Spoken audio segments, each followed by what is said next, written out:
नमस्कार, न्यूज़ 18 के digital platform पर आपका बहुत स्वागत है। मैं हूं आपके साथ अंशिका पाठक और मेरे साथ मौजूद हैं आनंद।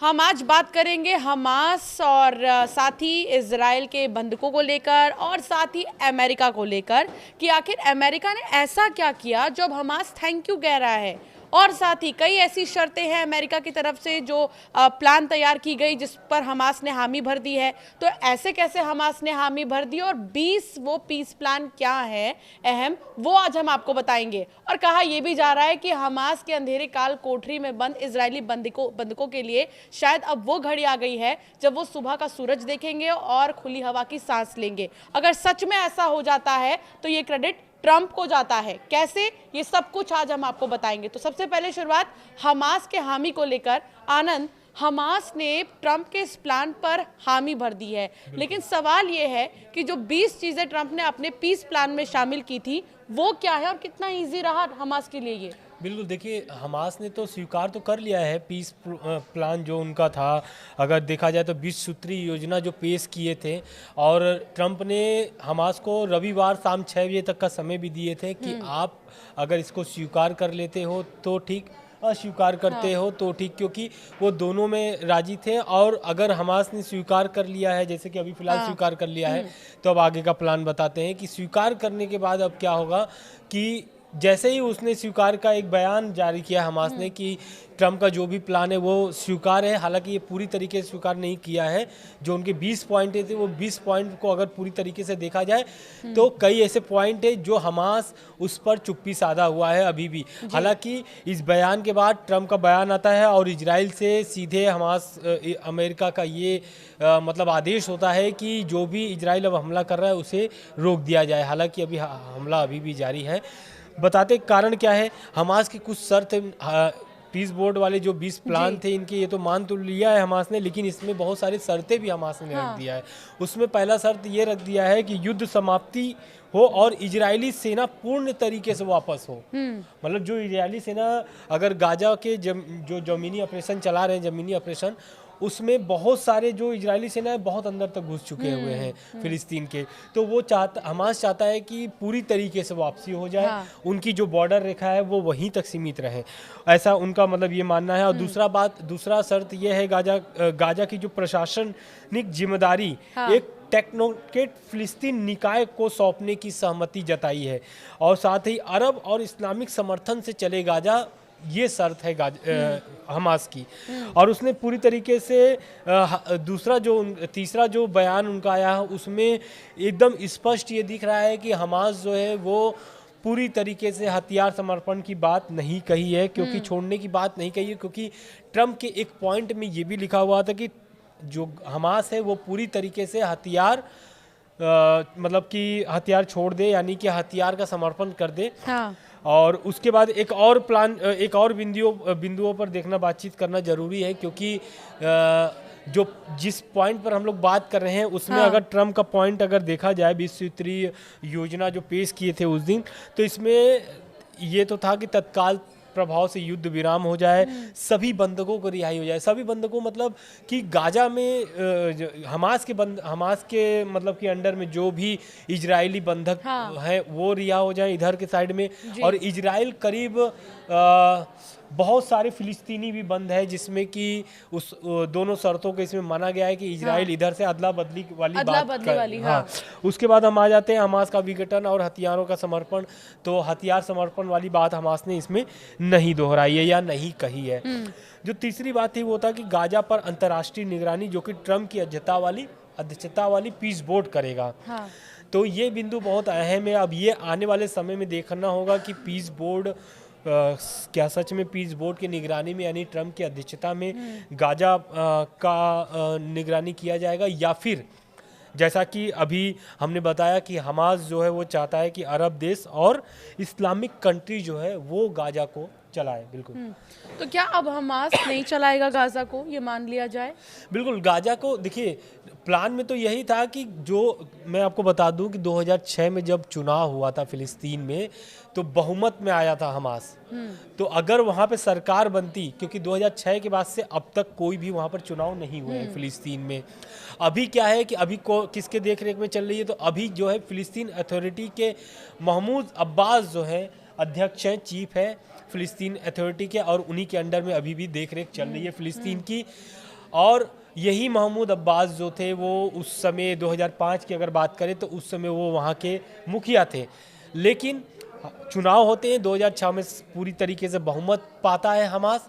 तो कहीं न कहीं ये हमास के लिए बहुत बड़ा धक्का है, क्योंकि हमास को इस प्लान में पूरी तरीके से दिया रखा गया था कि आप किसी भी चुनाव में या फिर कोई भी आपकी भूमिका गाजा में नहीं होनी चाहिए किसी भी तरीके से, चाहे वो प्रशासनिक हो या फिर आप सुरक्षा के नजरिए से, या फिर होता है ना फिलिस्तीन कट्टरवादी संगठन जैसा, ये कुछ भी वहां पर नहीं करना होगा गाजा। अच्छा आनंद, कई बार ऐसा हुआ रशिया यूक्रेन के समय भी हमने देखा है कि कई लोगों ने अपने प्लान्स और अपनी शर्तें रखी है ताकि दोनों के युद्ध को ही रुकवाया जा सके, लेकिन ऐसा कभी हुआ नहीं। ऐसा कैसे हमास जो है मान गया इन शर्तों को, और कब माना, सवाल ये है। क्योंकि 2 दिन 3 दिन 4 दिन, मतलब हम ये मानकर चले मोटा मोटी अगर कहीं पीस पैदा करनी है, कहीं शांति पैदा करनी है, तो 1 हफ्ते 10 दिन तो लग ही जाते हैं, लेकिन हमास कंपैरेटिवली बहुत जल्दी मान गया। बिल्कुल, क्योंकि ये जल्दी मानने का भी संभावना इसलिए अधिक था क्योंकि अमेरिका का जो हमास डरा तो नहीं? बिल्कुल डरा, क्योंकि वो यही मैसेज हमास का जो बयान आया है उसमें हमास को ये भी लगता है कि सॉरी, अगर हथियार डाल देते हैं तो कहीं ना कहीं पूरी दुनिया को ये मैसेज आएगा कि हमास जो है वो अमेरिका और इजराइल से डर गया। लेकिन अगर हम ट्रम्प के बयान पर अगर जाते हैं, जो 29 तारीख को व्हाइट हाउस में इजरायली प्रधानमंत्री के साथ जो योजना पेश की थी, उसमें ये साफ साफ दिया गया था, और ट्रम्प भी साफ साफ बोल दिए थे कि अगर ये प्लान पर सहमति अगर हमास नहीं जताता है तो इजराइल के साथ युद्ध में अमेरिका भी उतर जाएगा। तो कहीं ना कहीं हमास की यहाँ पर खात्मा तय थी, चाहे वो योजना पर सहमति जताए या फिर न जताए। बिल्कुल। अच्छा, इससे पहले ये हम जाने कि वो 20 शर्तें क्या थी ट्रम्प की। वो 20 शर्त भी बताइएगा, लेकिन उससे पहले ट्रम्प के एज अ मीडिएटर के रोल को आप कैसे देख रहे हैं? क्योंकि ये कोई पहली बार नहीं है जब ट्रम्प ने मीडिएटर बन के कोई चीज़ ओके की हो। वो हमेशा से कुछ जगहों पर तो उन्होंने क्रेडिट खुद ही लिया, जैसे हमें याद है ऑपरेशन सिंदूर के पहले जब इंडिया और पाकिस्तान के बीच में भी लगातार युद्ध जैसी स्थिति बन गई थी, तब भी वो ये क्रेडिट ले रहे थे कि उन्होंने ही मीडिएटर बन के चीज़ों को शांत किया, चाहे वो बिजनेस का ही हवाला उन्होंने क्यों ना दिया हो। फिर बीच में मॉस्को में भी उन्होंने 2 देश जो एकदम धुर विरोधी थे एक दूसरे के, उन्होंने मीडिएटर का रोल अपनाया। अब एक बार फिर वो मीडिएटर के तौर पर सामने आ रहे हैं। बिजनेसमैन कहें, मीडिएटर कहें, प्रेसिडेंट कहें, ट्रम्प को क्या कहे? बिल्कुल, देखिए जब ट्रम्प आए थे ना, जब सत्ता में आए थे, जब चुनाव प्रचार कर रहे थे अमेरिका में, जब चुनाव था, तो 20 जनवरी को जब वो शपथ लेते हैं तो उनका चुनाव प्लान में ये था कि पूरी दुनिया में जहाँ भी युद्ध चल रहा है, खास करके रशिया यूक्रेन और इजराइल हमास वाली, इसको 100 दिन के अंदर में वो टारगेट लाए थे कि 100 दिन के अंदर में ये युद्ध को खत्म करा देंगे। लेकिन आप 20 जनवरी से अगर अब तक का जोड़ ले तो 100 दिन बीते, बहुत दिन हो गए, लेकिन युद्ध समाप्त नहीं होता है। तो ये भी हम कह सकते हैं कि ट्रम्प जो है हड़बड़ाए हुए हैं, मतलब घबराए हुए हैं कि जो मेरा प्लान था वो पूरी तरीके से फेल हो चुका है। तो अब क्या है कि श्रेय तो वो हर चीज़ में लेना चाहते हैं, चाहे आप कुछ भी देख लीजिए, चाहे आप टैरिफ वॉर देख लीजिए, चाहे फिर वो ट्रेड हो या फिर व्यापार हो या अर्थव्यवस्था से संबंधित हो या फिर हथियार की बात हो, तो वो हर जगह पर ट्रम्प जो है वो अपना श्रेय लेना चाहते हैं। अभी आप देखे हैं पाकिस्तान और कतर से भी जो डील हुई है, उसमें भी तुर्की से जो डील हुई है, सॉरी पाकिस्तान और तुर्की से, उसमें तुर्की से डील होने के साथ साथ ये भी कहा गया है कि अमेरिका की तरफ से कि अगर आपका संबंध हमसे सही रहता है तो हम F-35 जो जेट विमान का जो पूरी तरीके से प्लान चल रहा है उसमें तुर्की को भी शामिल करने की बात कही गई है। तो कहीं ना कहीं ट्रम्प जो है वो पूरी तरीके से, और आपको भी पता है इसमें कतर वाली मामले में भी किस तरीके से ट्रम्प अरब देशों की 50 करीब 50 देश जो है कतर पर हमले के बाद 50 देश की बैठक होती है दोहा में, और ट्रंप इससे भी घबरा जाते हैं कि मुस्लिम देश कैसे इकट्ठे होकर के इस तरीके से कर रहे हैं, क्योंकि कतर जो है वो मिडिल ईस्ट का अमेरिका के लिए हार्ट है, यानी कि दिल है वो, तो वो कभी भी वो दुखाना नहीं चाहेगा, क्योंकि पूरी मिडिल ईस्ट को अगर मॉनिटरिंग करना होता है अमेरिका का, तो वो पूरी मिडिल ईस्ट से कतर से ही मॉनिटरिंग करता है। तो कहीं ना कहीं ये घबरा गए थे, फिर 8 देशों की वो बैठक बुलाते हैं, 8 देशों की, मुस्लिम देशों की बैठक बुलाते हैं, जिसमें पाकिस्तान भी शामिल रहता है, और उसमें बुला करके यही कहा जाता है कि जो भी हमला हुआ था उस पर बातचीत किया जाएगा। हालांकि 19 सितंबर 2025 के अगर घटनाक्रम देखा जाए तो व्हाइट हाउस में प्रधानमंत्री बेंजामिन नेतन्याहू और ट्रंप दोनों साथ में बैठते हैं और बाकायदा कतर के जो प्रधानमंत्री है उनसे बात कराते हैं, और सार्वजनिक तौर पर नेतन्याहू को इस पर माफी अच्छा, मांगनी ट्रम्प पड़ी के थी। अभी के बिहेवियर को देखकर एक कहावत याद आ गई, तू मान या ना मान, मैं तेरा हनुमान। यानी जबरदस्ती वो एक संकट मोचक की छवि बनाना चाह रहे हैं कि मैं संकट मोचक हूँ, मैं ही कर पाऊंगा और मैं ही हर चीज करने के काबिल भी हूँ।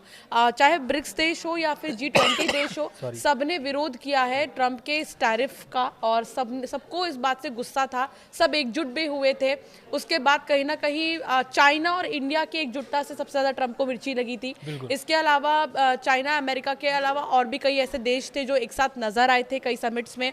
फिर ट्रम्प को ये लगा कि कहीं ना कहीं वो पीछे हो रहे हैं और अमेरिका का नाम कहीं नहीं आ रहा है, तो वो युद्ध के जरिए अपने आप को हाईलाइट करना चाह रहे हैं अब। बिल्कुल, क्योंकि देखिए उनको चाहिए था नोबेल पुरस्कार, और बहुत सारे देश जो है वो नोबेल पुरस्कार के लिए ट्रम्प का नाम भी आगे करती है, जिसमें पाकिस्तान सबसे आगे खड़ा हुआ था।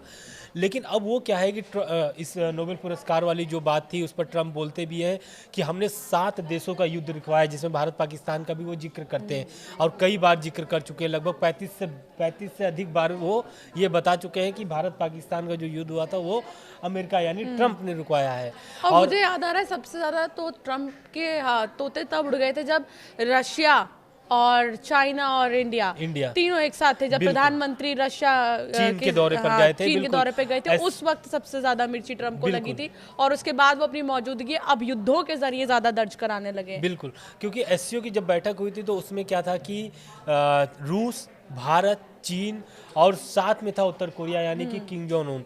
तो ये हालांकि प्रधानमंत्री की इस बैठक के बाद वापसी हो जाती है, लेकिन वहाँ पर होता क्या है कि ये जो 3 देश थे, रूस यानी पुतिन और सी जिनपिंग चीन, और उत्तर कोरिया से किम जोंग उन, ये तीनों की फोटो एक शेयर करके बाकायदा इस पर आपत्ति जताते हैं। सारे मीडिया हेडलाइंस, न्यूज़पेपर हेडलाइंस, चाहे वो डिजिटल पे आर्टिकल्स, हर जगह पहला हेडलाइन और पहला पेज जो था वो इन तीनों की तिकड़ी पर ही था, तीनों देशों की तिकड़ी दोस्ती पर ही था, और इसको देखकर ट्रम्प कहीं ना कहीं सकपका गए थे। हालांकि अब आनंद जिक्र उसका भी कर लेते हैं, उन 20 शर्तों का जिसको ट्रम्प ने पेश किया और जिसको हमास ने मान लिया तुरंत, उसके बारे में भी बताइए।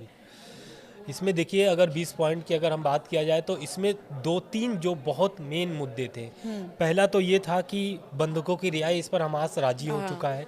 दूसरा ये था कि हमास का विघटन, यानी कि हमास पूरी तरीके से गाजा छोड़ करके, फिलिस्तीन छोड़ करके चला जाए, यानी उसमें कोई भूमिका ना हो। दूसरा ये कि हथियार समर्पण, जो कि अभी भी हमास इस पर राजी नहीं है। तीसरे की बात किया जाए तो ये आने वाला समय बताएगा कि क्या ट्रम्प की अध्यक्षता वाली जो पीस बोर्ड है वही गाजा की निगरानी करेगा या फिर नहीं करेगा।